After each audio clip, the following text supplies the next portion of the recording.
Hola, hola, bienvenidos al podcast número 12 de cómics hechos en Guate. Como siempre, soy Frobe Jochaeta, creador del cómic independiente Jun Jun Inuki, Exterminadores Paranormales. Y hoy tenemos a dos grandes artistas, tenemos a Jonas y a Raldo, y vamos a platicar un poquito de su creación. Bienvenidos, por favor. Un saludo ahí para la audiencia. Hola, hola, buenas tardes, ¿cómo están? Gusto de saludarles. Gracias por la invitación, mi querido Fro. Y qué gusto también estar aquí con el Raldo. Ya hemos hecho bastantes fechorías juntos. ¿Ah? Tienes que quitar mute. Sí, estás mute. Qué mula, ya se me olvidó. Pues qué gusto, qué honor tener aquí pues la oportunidad de platicar con ustedes, dos artistas que admiro mucho, y pues con Jonás, que es con el que siempre me la paso experimentando, jugando, creando, ¿verdad? Muchas gracias, Robe, por la invitación. Un placer de compartir. Buenísimo, qué alegre que se unen. Entonces, como para comenzar esta plática, me gustaría que comenzaran contándonos a toda la audiencia quiénes son, como presentándose, y que nos pudieran hablar un poquito de cómo comenzaron en el mundo de los cómics, no solo creándolos, sino también cuál fue esa primera experiencia que tuvieron, ya sea quizás fueron cómics, quizás fueron mangas, quizás fue el anime, qué fue eso, ese primer contacto con el cómic y qué cosas fueron las que los llevaron a yo quiero crear cómics, ¿verdad? Ese encenderles esa creatividad de crear cómics. Entonces, pueden decir quién va primero y comenzamos. Dale, Jonasito. Va, buena onda. Pues nada, pues la verdad es que mi camino o mi ruta hacia el cómic fue bastante emotiva, porque la verdad es que mi papá, cuando yo era pequeño, pues él migró a Estados Unidos, y una de las primeras cosas que me envió en una caja como con regalos para Navidad fue un cómic de las Tortugas Ninja. Todavía lo tengo así súper recordado, y pues las Tortugas Ninja siempre ha sido un cómic independientón, ¿verdad? O sea, obviamente, pues sí, sus raíces son súper independientes. Ya después empezó a evolucionar en algo más comercial, y hace poco como que retornó un poquito ahí al lado independiente, y volvió otra vez al lado comercial, pero pues hasta me recuerdo de que era un cómic que se tenían que enfrentar a un luchador que era una araña y que tenía pues 4 brazos y 4 piernas, y esa era como la historia, pero yo no sabía inglés. Entonces ahí habían pues 2 retos, ¿va? Uno, pues empezar a aprender un poco inglés, y eso creo que fue una motivación bien grande para mí, y eso también me abrió muchísimos caminos, ¿verdad? El poder aprender otro idioma. Pero también creo que también me puso el reto de tratar de entender pues las historias sin el texto, ¿verdad? Ahora me encanta ese tipo de cómics. Hay varios cómics que son súper buenos y que no tienen ni una palabra de texto, ¿verdad? Son hasta novelas gráficas, pues bastante extensas, como de unas 120 páginas más o menos, que no tienen una sola palabra. Entonces, eso me parece muy interesante. Es otra forma de contar una historia, ¿verdad? Pero en ese momento, pues la verdad es que era más por necesidad, para poder entender la historia y saber cómo terminaba, o a veces hasta yo tal vez medio me inventaba una parte para que tuviera sentido, ¿verdad? La historia, pero ese fue el primer acercamiento al cómic que tuve. Pues actualmente yo tengo un estudio de arte, un estudio donde tenemos una máquina de risografía, donde podemos reproducir imágenes, fanzines y cómics, por supuesto también, que es como un tipo de publicación autogestionable. O sea, cualquier persona puede venir a entrar y producir su cómic, su libro, su pieza de arte, lo que sea. Entonces también eso es bien bonito, y eso me ha permitido conocer muchísimas personas creativas que están haciendo sus propuestas, ¿verdad? Si quieres, dale, mi colega Raldo. Buena onda, buena onda. Pues de mi lado es otra realidad, otro tipo de de descubrimiento, ya que yo crecí sin luz eléctrica. Entonces, mi primer lectura, digamos, como para cualquier, cualquier patojo con papás creyentes, pues fue la Biblia, ¿verdad? Pero hubo algo muy loco, porque mi mamá era muy religiosa, pero mi papá era como bien diablillo, pues era, bebía y pues era más parrandero. Entonces, señor tenía el hábito de leer aquellas novelitas mexicanas que venían de contrabando a Guate, me imagino, porque no creo yo que vinieran legalmente, que eran unos títulos como El libro vaquero, otras, pues eran novelas para adultos, ¿verdad? Y yo era un patojito. Entonces descubrí el cómic literalmente robándome las novelitas de mi papá. Las novelitas picantes que mi papá leía, ¿verdad? Que eran como cómics mexicanos, pero con unas gamberradas tremendas. Entonces ahí empecé. Luego ya más adelante pues conocí el anime y, y pues después descubrí el manga. Y ese fue mi, mi primer acercamiento. Luego pues ya hasta que conocí a Jonás, ya descubrí el mundo ya del cómic gringo. Pero básicamente desde los 8 o 9 años que estaba acostumbrado a pegarme las leídas de esas novelitas de mi papá y pues negligencia, pero en esa época así era la situación. Sí, qué interesante. Yo recuerdo esos, Mm. esos cómics, justamente. No, no te veía en dónde los habré leído, pero sí, justo que era como un soft porn así de, de historias de vaqueros y cosas así. Qué chistoso. ¿Cuál? Había unas de mercados que eran las más entretenidas, porque tenían unas historias súper chistosas ahí aparte. Y también realidades de México bien de barrio, que también eso siempre me ha gustado en mi trabajo. Con bastante fanservice también, creo yo, todas esas. Sí, sí, unas historias picantes muy chistosas que todavía me recuerdo, pero así fue. Me parece bien interesante cómo tuvimos como algunos acercamientos todos de estos tipos de cómics mexicanos de la época, como el Calimán, el Chanoc y todos esos, que todavía ahorita en la feria del libro que hubo aquí en Antigua, pasar y ver como Águila Solitaria, es como, wow, qué increíble, no me acordaba de esos cómics, ahí todavía se conservan, increíble, pero buenísimo. Sí, ahora son historias de culto y toda la cosa para muchos coleccionistas también. Sí, totalmente. Buenísimo. Y entonces, luego se conocieron ustedes dos. ¿Y cómo fue la historia de Camote? Bueno, y sobre todo, me gustaría que contaran de qué se trata Camote, aparte de cómo fue el surgimiento de Camote. Mira, pues yo creo que antes de todo eso, creo que fue Chocomix. Creo que tal vez ahí vale la pena que hablemos un poquito de Chocomix. Chocomix fue pues un proyecto que yo tuve desde hace muchos años, que es una tienda de cómics, que todavía existe, la verdad, porque todavía hay varias mara que me escribe y me dice, mira, fíjate que quisiera el último número de Batman, pues ahorita que está de moda este Batman Zoo, entonces me lo puedes conseguir y yo, va, sí, con mucho gusto, va.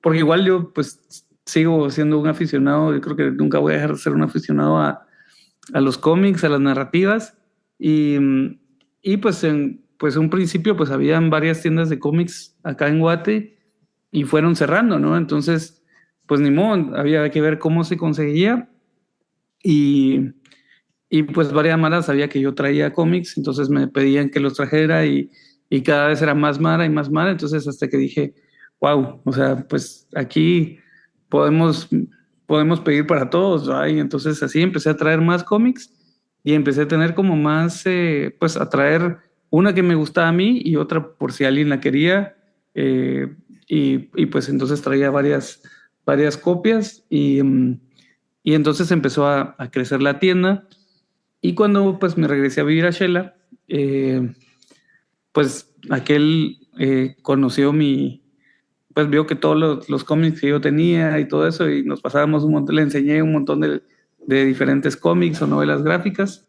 Y solo para contexto, ¿esto en qué época fue?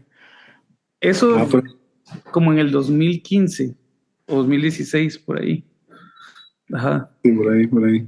por ahí. Pero la tienda de existir, sí ya tenía por lo menos unos 10 años. Pero digamos que el único lugar físico que había tenido había sido un cuarto en mi casa en la zona uno que mis papás me prestaron y tenía ventana hacia la calle. Entonces a veces solo tocaban la ventana y pues ahí habían cómics, ¿verdad? Parecía como que saber ni qué estábamos vendiendo, pero... Y también pues teníamos cómics y había traído yo algunos mangas y algunos libros de arte de una oportunidad que tuve que ir a Japón. Entonces también pues ahí tenía y figuras de acción y cosas así. Realmente sí, había un montón de cosas de cómics y de manga. Todavía tengo ahí bastantes cosas guardadas que poco a poco se han ido robando mis hijos. pero, pero creo que ha sido parte de su descubrimiento del cómic, del manga, del anime. Y que Pero ya están... no es stock de la tienda, ya es tu colección personal. No, no, no, sigue siendo esto, sigue estando en cajas y todo. Lo que pasa es que, Oh, por ejemplo, ya. ahorita Benji está súper engastado con Pacific Rim, ¿va? Obviamente todavía no le voy a mostrar Evangelion ni nada así porque, pues sí, necesita tener un criterio un poquito más amplio para poder entender eso, ¿verdad? Pero Pacific Rim, pues yo tenía ahí un par de callos y un par de robots de esos, ¿cómo es que se llaman esos en Pacific Rim? Ya se me olvidó. Pero, Como Jaggermeisters, algo así. Jaggers, ajá, son los Jaggers. Jaeger, sí. Son Jaeger, ajá. Entonces, gracias. Entonces, hay un par de Jaegers, tenía el ruso y no me acuerdo cuál otro, y ahorita ya solo con ellos anda, va, y sí está súper fascinado con la película. Entonces, pues nada, entonces ahí pues todavía hay bastantes cosas, pero sí, no las considero parte de mi colección. Primero porque en este momento de mi vida creo que no puedo tener nada así expuesto, porque obviamente pues sí sería secuestrado y probablemente mutilado, entonces no, prefiero que siga siendo parte del inventario, aunque esté guardado ahí. Eso es lo bueno también, que yo pienso que ahí, o sea, ese tipo de historias o ese tipo de memorabilia como que no caduca. O sea, son al final existe una línea temporal a diferencia de una revista, por ejemplo, que lo que te pintan es la actualidad, ¿verdad? Ahí tal vez, aquí en este caso, como es un poco de ciencia ficción o de novela gráfica y todo eso, pues no importa en qué momento lo leas, ¿va? Entonces creo que eso es bien interesante. Pero entonces, cuando llegó a Shela, pues Ralda me cuenta de su entusiasmo por los cómics y todo esto y pues decidimos juntos pues abrir ya el primer local oficial de Shocomics y lo hacemos en Shela, como a unas 4 cuadras del parque más o menos y la verdad es que fue una época muy bonita, muy chilera. Sí, pues llegaba gente, empezamos también a enseñarles a los demás, ¿verdad? Porque había mucha gente que tal vez había conocido un poco del cómic, no se había acercado tanto al cómic, pero también pues ahí teníamos una gran variedad y yo creo que ahí fue donde empezamos y justamente desde Show Comics fue que hicimos la primera edición de Camote. Ahí cuando todavía no Ah, había... ¿Perdón? puchica, digo, qué locura. Sí, si contamos desde esa edición, pues sí, es como una precuela alternativa de lo que se convirtió Camote. Sí, Eh, y sí mutó digamos, de una historia un poquito más fantasiosa, pegándole, vamos a ver, comparémosla con algo que hayamos visto. Bastante más bizarra y callejera y sí. ratona Yo creo que de lo que fue Camote. tal vez creo que el camote ya tuvo un desarrollo más. Pero solo voy a silenciar esto porque está haciendo mucha bulla. Permítame la guitarra. Ahorita. Dale, patroncito. Ah, Para mientras, cabe resaltar que entre mis dones artísticos, pues hago varias cosas, hago teatro. En una ocasión me invitaron a Casa Noja a una exposición de miniaturas y yo andaba ahí chute vestido de Mimo. Y de repente entre toda la multitud había un cabrón ahí al fondo que me estaba haciendo así la seña de Mimo como de una pared y yo no lo conocía. Y puchica, empecé a ver para atrás si era conmigo, si era... De ahí pues no, era el único Mimo ahí. Y pues empecé a jugar con este personaje que resultó ser Jonás, ¿verdad? Entonces, de ahí me lanzó el lazo y me jaló hacia él. Y pues ya me acerqué jugando con él y pues, así fue como nos conocimos. Fue como muy, muy particular.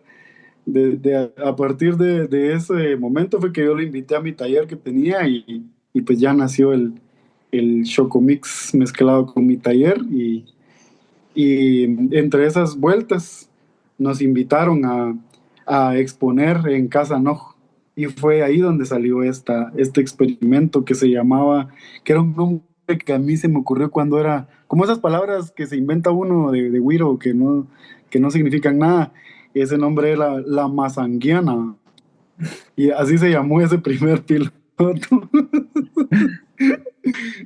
Ay, no, y Jonás se unió y me ayudó y se anduvo desvelando ahí como 3 días, ¿verdad? Para sacar O ese sea, primer 3 días fue piloto. la armada. Ajá, Ajá, pero antes sí, es ya cierto. estuvimos revisando textos y estuvimos... Porque lo que pasa es que, mira, creo que en la práctica, o sea, aquel ya tenía la historia, ¿verdad? Entonces, la tenía en su cabeza y obviamente la quería transmitir.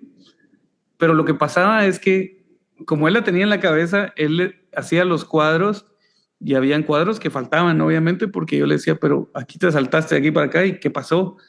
Ah, entonces me dice, sí, tienes razón, lo que pasa es que para mí ya estaba claro porque lo tenía en la cabeza, ¿verdad? Pero Ajá. para la audiencia, pues no, ¿verdad? Todavía hacía falta esa parte. Entonces, realmente fue un poco más de tiempo. Yo creo que aquel cabal se recuerda ya a la hora de plasmarlo, a volverlo cómics, digamos, va. Pero, Así es, ya.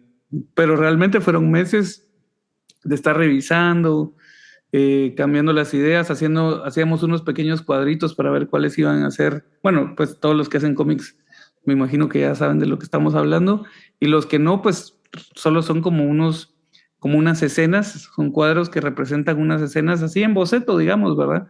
Pero que nos ayudan a entender cómo va la narrativa de nuestra historia, ¿verdad?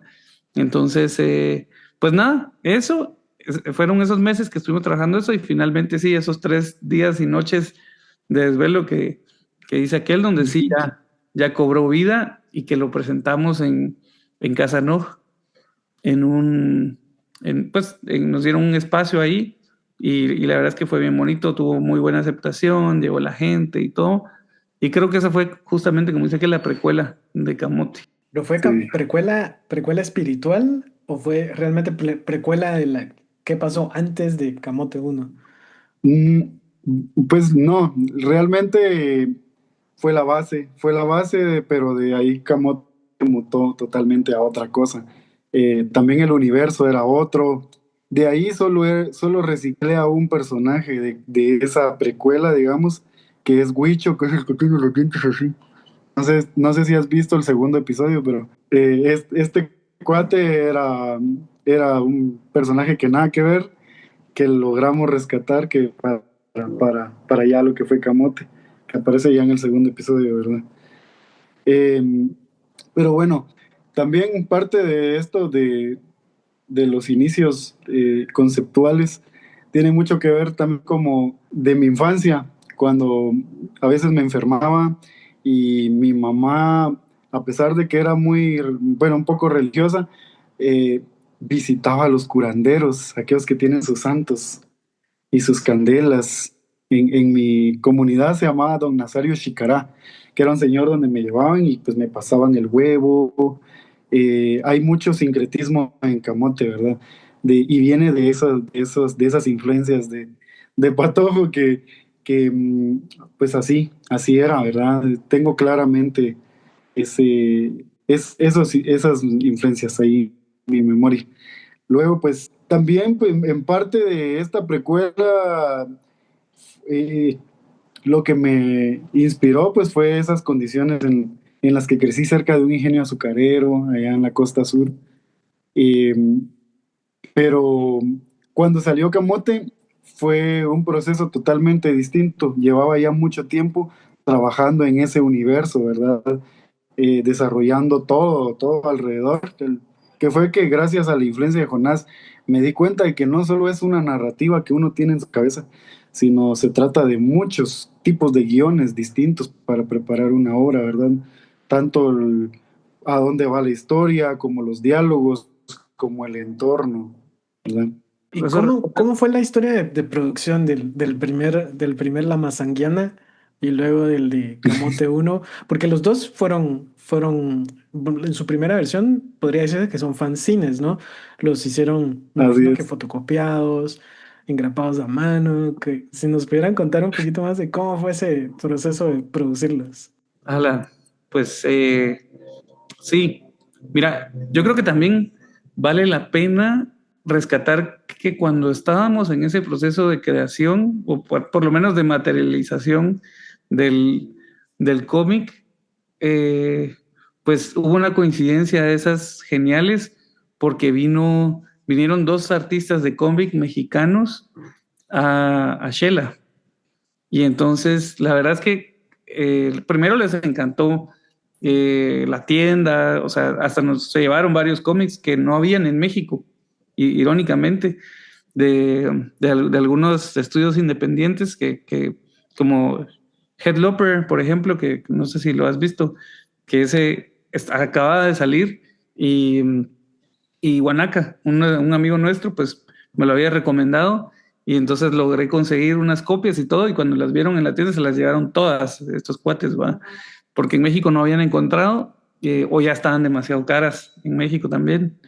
Eh, pero ellos vinieron a dar un curso de cómic que parecía ser bastante sencillo, pero la verdad es que estaba muy completo de cómo, pues, primero crear tu universo, ¿verdad? Cómo crear tu universo, los personajes también, o sea, cómo iban a vivir en ese universo, o sea, que todo tuviera esa congruencia.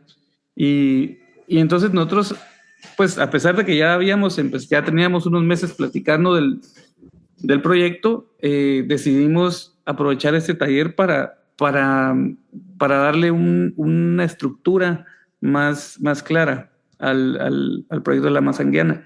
Y entonces, pues empezamos a plantearlo así, cuestionamientos, porque digamos que ahí pues Rala tal vez ya tenía la historia repasada en su cabeza muchas veces y todo, pero ya crear un universo, ya empezar a ver estas cosas de cómo convivían los personajes en estos ambientes, y ver si había que variar un poco los personajes, porque tal vez no habíamos, o aquel no los había pues expuesto a realidades más extremas, y pues ahora que íbamos a darles vida, pues sí necesitábamos como darles esa estructura. Y sí, y nos sirvió muchísimo. Conejo Muerto era, ¿verdad? Sí, así es. Conejo Muerto, y el otro brother, sí se me escapa cómo se llamaba. Pero, ¿no te Pues acuerdas? hubieron varios mexicanos. Hubo uno que hasta se quedó a vivir aquí en Cantel. Ah, ¿Te sí, sí, acordás de Lord Shinigami? sí, sí, sí. Fue el Shocomix fue un punto de encuentro entre un montón de gente que también nos motivó a organizarnos a hacer esto, ¿verdad? Sí, Ah, qué pero bonito. ¿Y esa convivencia de traer a los artistas de cómics mexicanos fue de Chocomix o era de otra cosa y llegaron ahí con ustedes? era de otra cosa, fíjate. Era de un Mm. centro cultural que siempre estaba buscando propuestas, pues, para jóvenes. Y la verdad es que el cómic siempre ha sido como, pues, muy atractivo para los chavos, así como ese tipo de creación creativa.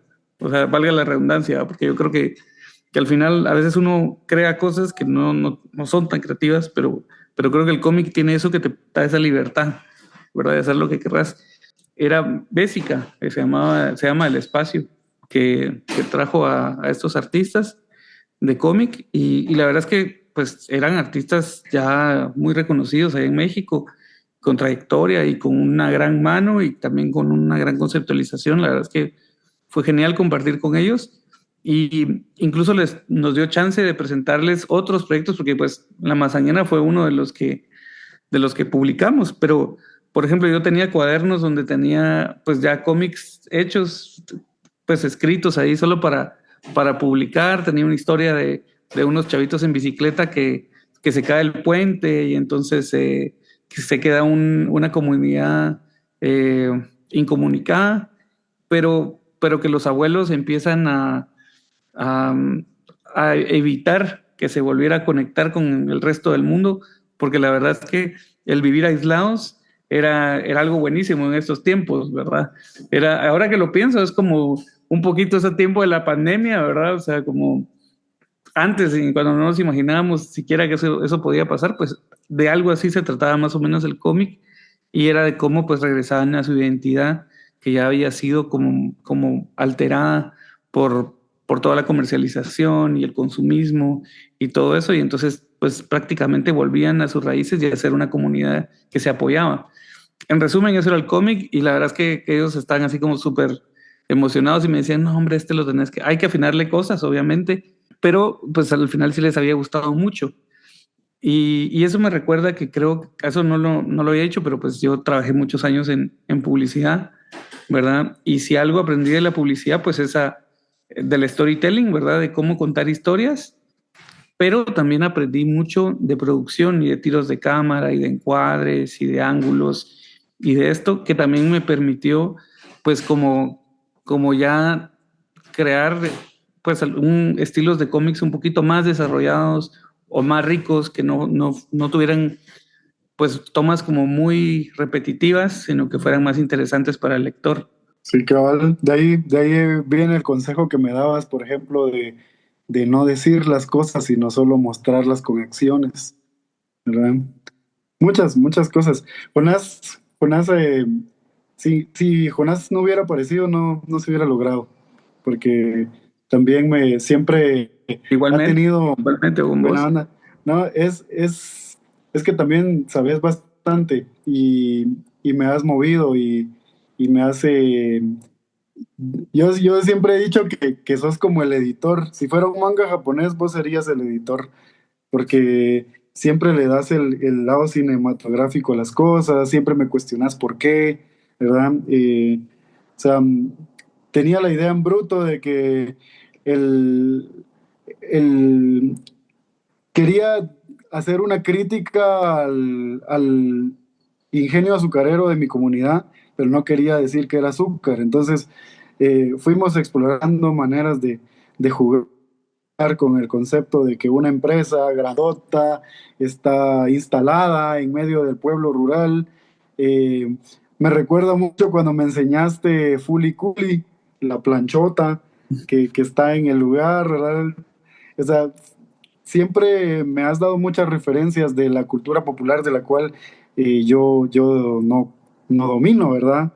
Es como una enciclopedia. Deberían de hacerle su propio podcast a Jonás porque tiene mucho que contar y que decir y que transformar también entre todo lo que es, entre todas sus habilidades, ¿verdad? Y eso es lo chilero también, que ambos tenemos un gran abanico de habilidades muy distintas que nos complementan a la hora de trabajar así eh, eh, en dúo, ¿verdad? Em, a mí me gustaría hablar ya como para pasar también de la mazanguiana un poquito y ya hablar de camote directamente. Básicamente en la mazanguiana eran dos hermanos, ¿verdad? También el nombre de Candu se quedó en camote, por cierto. Era Candu y Chepe, que eran dos hermanos. La Candu súper sarcástica y Chepe un poquito estoico y aburrido, y mientras que la Cando era como que tuviera un cachinflín, ¿verdad? Ya saben, así súper engasada la patoja. Entonces, la historia de ellos dos empieza criticando la televisión, pero en ese universo se les dicen las cajas mágicas, ¿verdad? Que, que transmiten propaganda todo el día, mientras el papá de Candu trabaja en esta fábrica gigante donde le pagan por su sudor, le pagan por correr ese sudor que el señor pues saca cuando corre, se convierte, lo cosechan y los minerales del sudor de las personas que trabajan corriendo en esa fábrica se convierten en combustible, ¿verdad? Se convierten en cristales que hacen que funcionen las máquinas del lugar para que tengan una vida cómoda, ¿verdad? Siempre en base a eso. Y pues también se ve un poco la explotación, porque si el trabajador corre más despacito, hay una máquina que le da una nalgada pues, para que camine, para que corra más rápido. Entonces, la situación, el nudo de la historia es que hay otros dos personajes que son los antagonistas que se encargan de, pues que están desarrollando una manera de desconectar a la gente de estar prendida de las cajas mágicas que les están hipnotizando, vendiéndoles cosas y distrayéndolos del entorno lamentable que tiene el pueblo, ¿verdad? Porque prácticamente viven en un lugar desértico y lleno de basura. Eh, entonces, este antagonista, que es el Coca, el cabezón, se llamaba, era pues un tipo que estaba buscando implantar un virus en las cajas mágicas para que las personas se desconectaran, pero accidentalmente crea un portal que hace que salga de las cajas mágicas un torrente de basura. De eso se desarrolla el primer episodio, ese episodio piloto, ¿verdad? Y ahí anduvimos.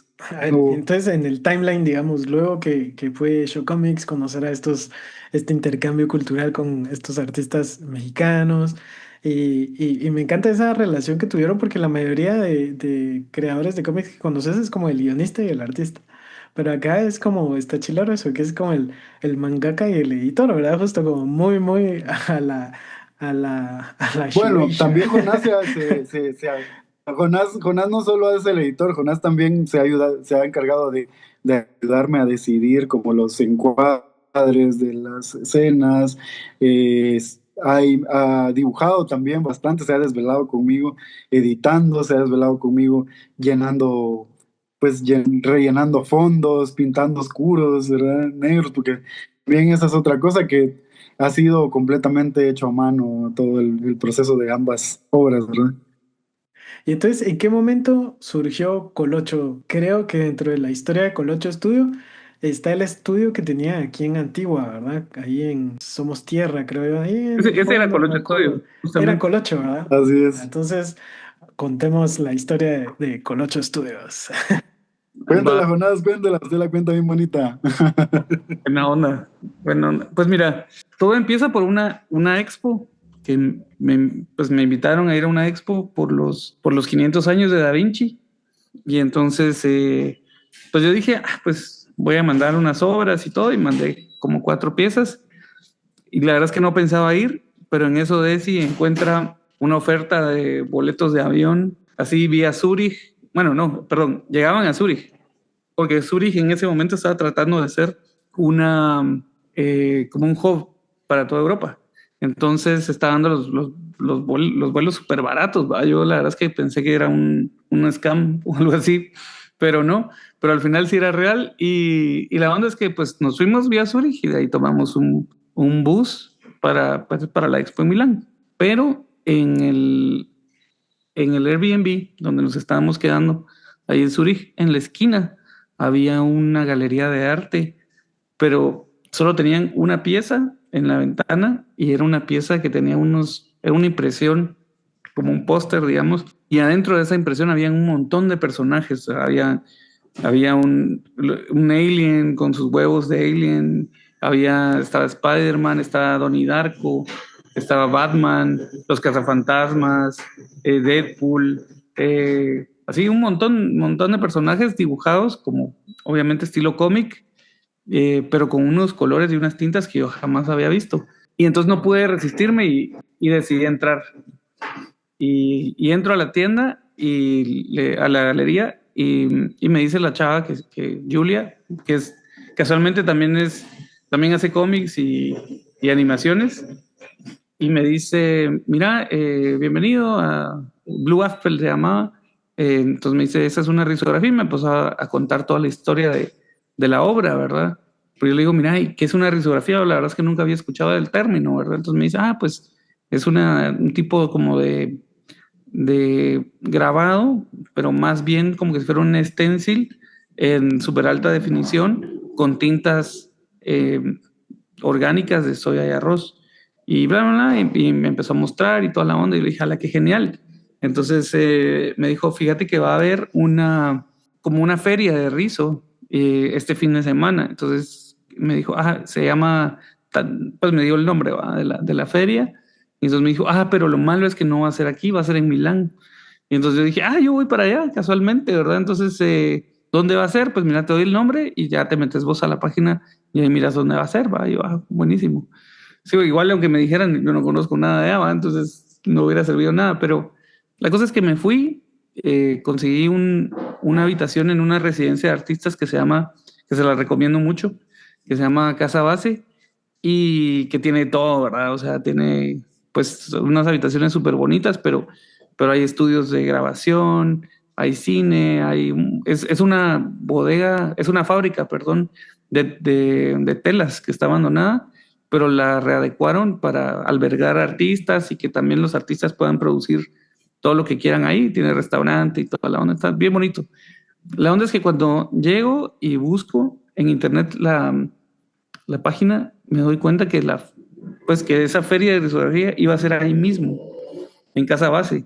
Tenían una sala de exposiciones y toda la onda, entonces pues tuve la oportunidad ahí de verlo todo, de estar, y realmente me enamoré de la risografía y de todo lo que se podía hacer, ¿verdad? Compré fanzines, cómics y lo que pude, ¿verdad? No podía llevar tanto tampoco. Y también pues no llevaba tanto dinero, pero la verdad es que lo que vi me encantó. Y pues sí, al rato cuando regresé a Guate, pues le mostré a Ralda todo lo que había encontrado. Trajo sus tesoritos. Fue muy. Sí, a mí también me reventó la cabeza ver esos colores. Fue algo totalmente distinto a cómo se percibe la tinta, ¿qué? CMYK, ¿verdad? Es lo que Lo que lo que estamos regularmente. acostumbrados a ver aquí en impresiones, Ujú. aquí entonces eran unos colores súper vivos, unas tonalidades que totalmente agradables a la vista y que se perciben con mucha profundidad, pues no. Entonces, pues ya me contó lo que era la risografía, me voló la cabeza y le pregunté que qué había que hacer para tener una de esas aquí, ¿verdad? Y entonces nos pusimos en contacto con esta, pues con Rizo de Japón y les contamos, ¿verdad?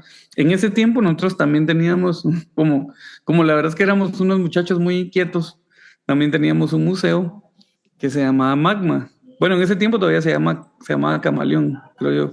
Había mira, la verdad es que había como una ruta, todavía existe, es como un corredor artístico eh, con México, directamente con Puebla.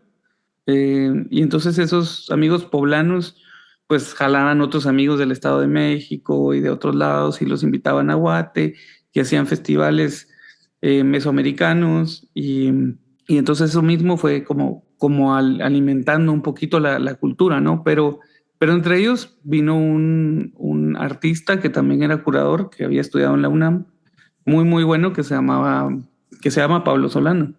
Y Pablo Solano era novio de una curadora quetzalteca, que él también fue otro de los flechados que se quedaron ahí. También te puedo mencionar a Bert, que era un holandés, un maestrísimo de la historia del arte en Shela, que también se enamoró de una quetzalteca y que también le sumó muchísimo a todo el bagaje cultural y todo lo que fuimos aprendiendo. Él daba clases en la Alianza Francesa de arte mezclado con francés. Entonces o mejor dicho, aprendías francés a través del arte. Entonces era un tipo de metodología, una metodología de enseñanza súper bueno y súper lúdica.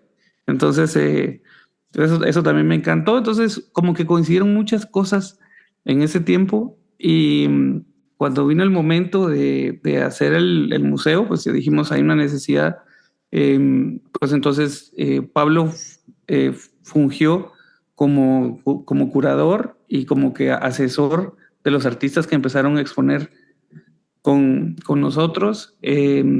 También al mismo tiempo pues empezamos a crear residencias para artistas, por ejemplo, Conejo Muerto ay, ahorita sé cómo se me pudo haber olvidado el nombre del otro brother. Ellos se quedaron en la residencia ahí con nosotros y fueron de los primeros en usar la residencia artística. Me recuerdo. Disculpa, ¿no era Jaime Mastranzo? No, Jaime, No. Jaime no. Pero era uno grandote, ¿te acuerdas? Ahorita no me recuerdo el nombre, Yo tampoco. pero la onda es que mi mamá siempre, una anécdota bien chistosa es que mi mamá estaba un poco estresada porque Conejo Muerto siempre tenía teñido el pelo de diferentes colores. Y entonces todas las toallas de su cuarto, o sea, de la habitación donde ellos se quedaban, siempre terminaban teñidas del color del pelo de él. Entonces siempre apenas, ay no, es que le tengo que poner una toalla nueva porque se manchó esta, mira, saber ni de qué. Y yo, de su pelo, mamá, de su pelo, él tiene el pelo de colores, entonces porque realmente fue una bonita época porque, como te digo, ahí coincidieron muchos artistas, tatuadores, creadores de cómics, músicos, o sea, de todo. Ahí mismo, ahí en el mismo espacio también estuvieron los Héroes del Silencio, todos los integrantes de Héroes del Silencio, menos Bunbury, también se quedaron ahí. Pues pasó una cantidad de gente que no te puedes imaginar, pero la verdad es que entonces en ese espacio, ya no me acuerdo a qué iba la historia, porque ya me fui por otro lado. Que estábamos hablando de cómo llegamos al Colocho Studio, pero estabas pasando por el Sí. Museo de Por Camaleón. Magma, es que sí, ahí. Me extendí, perdón. Entonces, el museo nos dio la posibilidad de que nos hicieran un buen descuento porque los japoneses, cuando escucharon que era para un museo, se pusieron re felices, ¿va? Así como, ay, para un museo, no sé qué. Y entonces nos hicieron un súper buen descuento, la verdad. Y entonces ya, pues decidimos traer la Rizo, ¿verdad? Nosotros acabábamos de pasarnos o estábamos por pasarnos a la antigua, yo creo que acabábamos de pasarnos. Y entonces por eso pues fue que buscamos un lugar, ya nos habían pues como que medio hablado de ahí, de ese espacio, que eran amigos de Raldo y pues la verdad es que ahí nos dieron, pues no posada porque sí nos cobraban, pero la verdad es que era algo pues bastante cómodo para nosotros para poder empezar un estudio y ahí arrancamos en Colocho Estudio ofreciendo pues impresiones risográficas para artistas, para quien quisiera llegar a hacer autopublicaciones, pues estaba abierto para todo el mundo, ¿verdad? Y ahí imprimimos pues cómics también, o sea, imprimimos también fanzines y la verdad es que fue Colocho Studio, fue creo que el inicio de todo esto, o sea, ya de hacerlo más en serio, la publicación del cómic y del fanzine. Empezamos 2016, luego en el 19 fue más o menos que empezó Camaleón y en el 21 ya adquirimos la risografía. No, hombre, estás todo movido de fechas. ¿Ah, sí? Pero, mira, en el 2010, el Camaleón realmente empezó, mi papá todavía estaba, o sea que tuvo que haber sido 2016. Después empezamos a hacer los trámites de la Rizo en el 2019. Yo me metí a un curso con Sara en México, que ellos son los... Wow, Sara, qué cool. Ajá. Qué lindo ese estudio. La verdad es que no lo conocemos, va, coche, todavía. Pero vemos en las fotos y en los videos que sí. Fue en línea el taller. Ya. Así fue el taller, porque justamente, y por eso es que me recuerdo bien, porque fue el taller y la pandemia. Cabal. Ponete, la pandemia nos agarró en el taller, ¿te acuerdas, coche? Cierto que sí. Porque en el 2020 ya teníamos la máquina y toda la onda, pero estábamos encerrados. Habían veces que nos quedábamos imprimiendo, trabajando y todo, y se nos olvidaba que había ley seca. no, ley seca, va, y hay un bolo. No, Había toque de toque de queda. queda.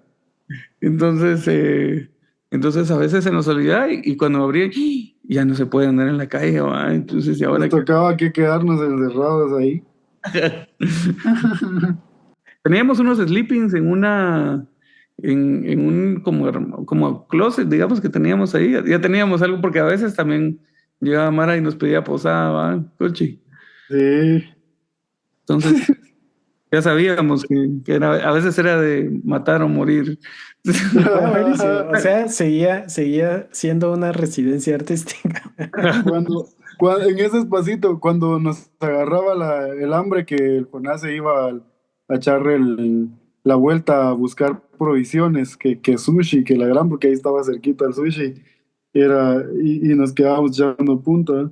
Ah, qué bonito, qué bonito. Y entonces, ya con la Rizo, ¿en qué momento volviste a imprimir camote ya como en risografía? Estaba ya de qué ratos que estaba diseñando el universo, digamos, de Camote, ya sabía para dónde iba, pero resultó que había un detalle que yo quería en mi imaginario que fuera, se me metió que a pura ley tenía que ser un universo post-apocalíptico, pero no quería que fuera algo como que hubiera tronado así de golpe, y la solución fue que las capas tectónicas de ese planeta simplemente se separaran. Entonces, que se volviera una chinga del planeta, pero sin una explosión. Entonces, la forma de que eso iba a pasar era drenando el magma o el plasma del planeta. O sea, ahí les estoy dando un spoiler enorme. Pero la situación entonces era que, ¿qué hacer con esos pedazos del planeta? ¿Cómo seguiría la vida después? Entonces, diseñar esas circunstancias era lo que me estaba deteniendo en estos años de como de amarrar la historia para que todo amarrara, para que todo cuajara. Y recuerdo que una vez con mi expareja veníamos de Monterrico y vi la luna y maje, dije, ahí está, ¿va? O sea, si algo le pasa al planeta, la gravedad de la luna va a traer el agua del mar y el mar va a envolver la luna, o sea que la luna se convertiría en una hidroluna y el resto de residuos, en lugar de flotar a la deriva en el espacio, van a formar un disco como el de Saturno. Cuando se me ocurrió esa babosada, ahí le di el estartazo al proyecto y ya le conté a Jonás que ya estaba listo, ¿verdad? Algo así fue como que una epifanía de la luna que fue lo que me hizo arrancar ya ahí y que ya empezamos a trabajar la situación primero con los storyboards, ¿verdad? Porque igual la maña de tener la historia en la cabeza. Entonces ahí se fue armando el primer episodio. Viajo así. Sí, y también habían unos personajes que, digamos, que obviamente aquel quería contar todo de un solo, ¿va? Ajá. Entonces, así como que no, vamos por partes, ¿va? O sea, primero pongamos un contexto, qué pasó, no sé qué, cuáles van a ser tus principales, ¿va? Personajes, cuáles van a ser los secundarios, cuáles no vamos a ver tan seguido, digamos, ¿verdad? Pero que, o sea, porque obviamente pues hay algunos personajes eh, que son importantes, pero que no van a salir todo el tiempo, pues, es importante lo que hacen, pero no son los protagonistas, ¿verdad? Claro. Entonces, pues ese tipo de distinciones de grados de personajes, digamos, también había que hacerla. Y la verdad es que fue un trabajo bien bonito. Fue ahí sí nos tardamos bastante tiempo más, diría yo, porque pues sí teníamos todas esas discusiones de por qué pasaba esto, ¿verdad?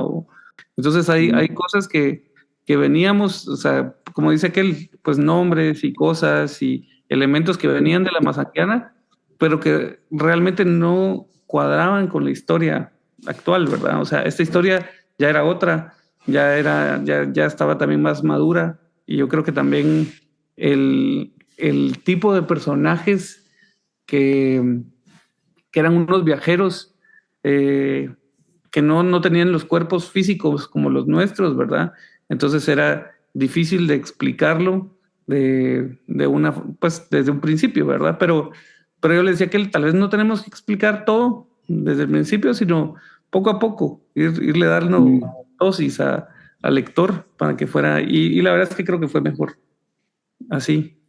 Sí, fue una buena decisión empezar con la panorámica en la primera página y los cabahuiles, que así se llaman estos dos seres etéreos que descienden a... Yo estaba tratando de no dar tanto spoiler, pero... Vale, no tengo que dar. Si querés. Para mí que sí. Va. Sí, yo creo que sí.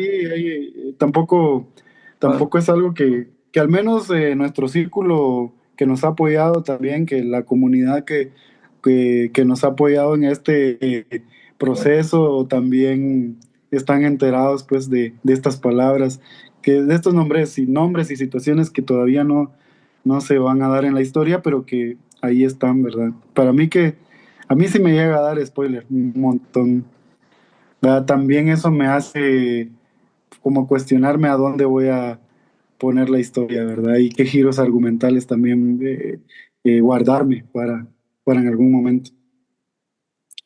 Buenísimo, ¿no? Y además de spoilers son como, también son llamar el interés de las personas, porque ahora quiero saber qué pasa. No, pues Ya lo más nos importante no te quedan, lo voy a decir, ¿verdad? no, obviamente, obviamente. Ahorita ya nos quedan poquitos minutos, pero me gustaría que nos contaran dónde pueden conseguir, todos los que estén escuchando este podcast, dónde se puede conseguir camote y si se puede conseguir, y si no se puede conseguir, cuándo se va a poder conseguir. A ver, querido editor, usted decida, porque yo soy un descosido para compartir el trabajo. Sí, pues miren, la primera, bueno, ya van 2 ediciones del Camote. Lo que diferencia las ediciones, para que sepan un poco, pues la primera edición la hicimos con azul, negro y rosa, ¿verdad, Coche? Sí, Y la segunda edición la hicimos con amarillo y negro, si no estoy mal. Entonces, esas son las primeras 2 ediciones. Vamos a sacar una tercera. Esperemos que a mediados de año ya nos pongamos a trabajar para tenerla ahí por agosto, más o menos. Pero la queremos hacer un poquito más grande. Ya no hacer el tamaño, pues, fanzine que estamos haciendo, sino ya hacer un tamaño un poquito más formal y ya también trabajarla un poquito más, que tenga un poquito más de crafting. Qué buena onda. Y va a estar sí, disponible un en Risco. compilatorio ahí de... Sí, va a estar a la venta en Risco, por supuesto. Va a estar aquí en Entonces, para Risco. todos los que están escuchando el podcast, Jonas tiene un estudio de rizo, por si quieren hacer rizos ahí, que está en la cúpula. Si quieres, danos información un poquito del estudio ahí para que puedan llegar a visitar, o si tienen algún proyecto de cómic que quisieran hacer en rizo, pues ahí está Jonas. Sí, con gusto. Pues sí, bienvenidísimos. Aquí los esperamos en Risco. Risco es un espacio pues, de autogestión, de impresión en la máquina, pero también de artistas. Aquí también se dan cursos de diferentes disciplinas artísticas, hay talleres, si quieren aprender la técnica, pero también tenemos obras y escritos y fanzines de otros artistas, ¿verdad? Que han venido acá con nosotros. Y pues estamos ubicados en La Cúpula, en el Centro Cultural La Cúpula, donde está el Teatro La Cúpula en la zona 9, que es la 13 calle y Sexta Avenida. Hay una estación de Transmetro justo en la esquina, por si a alguien le queda bien. Pero sí, aquí estamos y pues nos pueden escribir también, pueden seguirnos como Risco Studio en Instagram o también ahí pueden encontrar nuestro correo o nos pueden escribir directamente ahí, ¿verdad? Igual pues ahí, Frog, tal vez no sé si comparten nuestros... Sí, siempre, ahí ya saben todos que al final del podcast ahí van las notas del podcast y van a ir todos los links. Entonces también voy a compartir los links de Raldo, de Jonas, también sus perfiles, porque también comparten ahí todo el arte que hacen, también como muralistas, como diferentes cositas, que estos chicos son muy talentosos. Muchas gracias. Son de mis amigos más talentosos. Igualmente. A la orden para todos también ahí. que están empezando, pues no te podría decir que soy un experto en este tema porque en mi lado, pues sí estoy en el proceso de exploración muy empírico, pero, pero sí, pues les animo a que continúen también haciendo de las suyas y explorando y que no se desanimen porque están los mitos de que en Guatemala no se puede hacer nada, ¿verdad? Que no se puede vivir de cosas. Depende de la perseverancia y el cariño que le ponga uno a lo que uno hace, ¿verdad? Buenísimo, súper, me encanta. Entonces, solo para ir cerrando ya este podcast, me gustaría si quisieran compartir alguito más, quisieran contar algún otro proyecto que están trabajando, o si tienen algún mensaje, así como lo que acabas de compartir tú, Raldo, si quisieran decir un último mensaje, bienvenidísimos. Sí, sí, sí. Pues mira, yo quisiera aprovechar que creo que hay un cómic que tenemos ahí pendiente. Bueno, que yo ya lo escribí hace ratos, o sea, ya tengo como unos 6 capítulos escritos y ya pensados, hasta los cuadros y toda la onda, que hasta un punto estuve pensando en hacerlos en ¿cómo se llama? En animación, en que podrían ser perfectamente una caricatura, pero creo que valdría la pena que tuvieran su cómic antes, que, que ese... ¿Lo digo, coche? No lo digo. Vos ya sabes de cuál estoy hablando, ¿verdad? Dale, papás, y estoy esperando que empecemos. Pues tenemos una historia de un personaje que tiene unos poderes especiales de autorregeneración. Y, y este personaje, pues, no les quiero dar el nombre todavía, porque la verdad es que sí me gustaría que lanzáramos la primicia con vos, mi querido Freud. Pero, pues ya que lo estoy hablando acá, también lo quiero usar como para comprometerme a trabajar en él. Y entonces ahí es, pues antes de final de años, pues tenerlo listo. Ahí. Así que cuando lo Buenísimo. tengamos, pues vas a ser Oh, yeah. el primero en saber. Ah, genial, qué bonito, qué bonito. Sí, porque como la mayoría sabrá, o quienes están escuchando este episodio, este es el último de la temporada.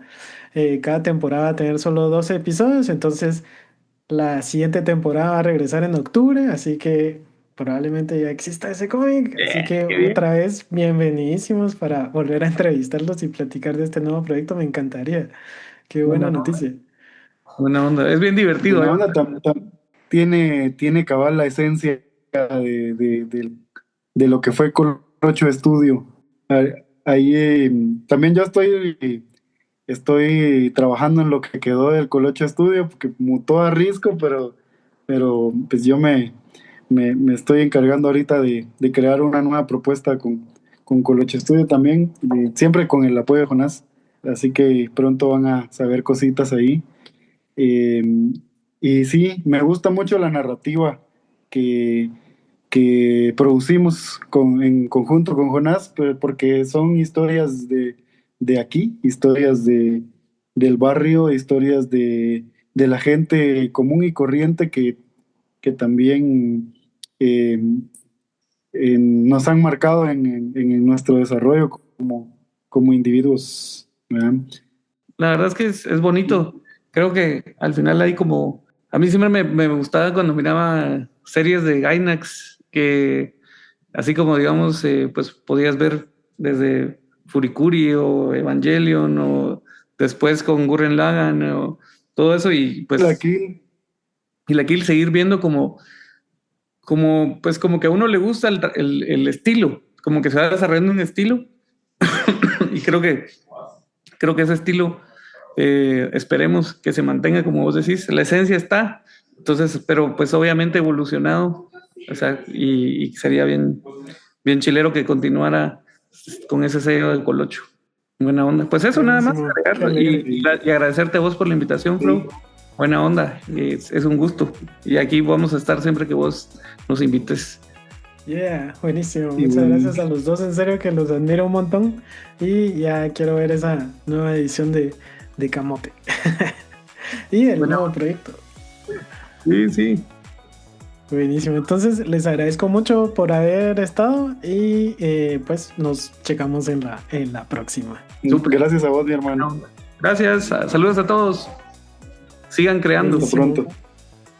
Gracias, entonces gracias a todos por escuchar. Como ya escucharon durante todo el episodio, este es el último episodio de la temporada. Va a haber un episodio extra que va a ser como una retrospectiva de qué fue la primera temporada, pero con esto nos despedimos y espero puedan leer muchos cómics hechos en Guate. Chao, chao.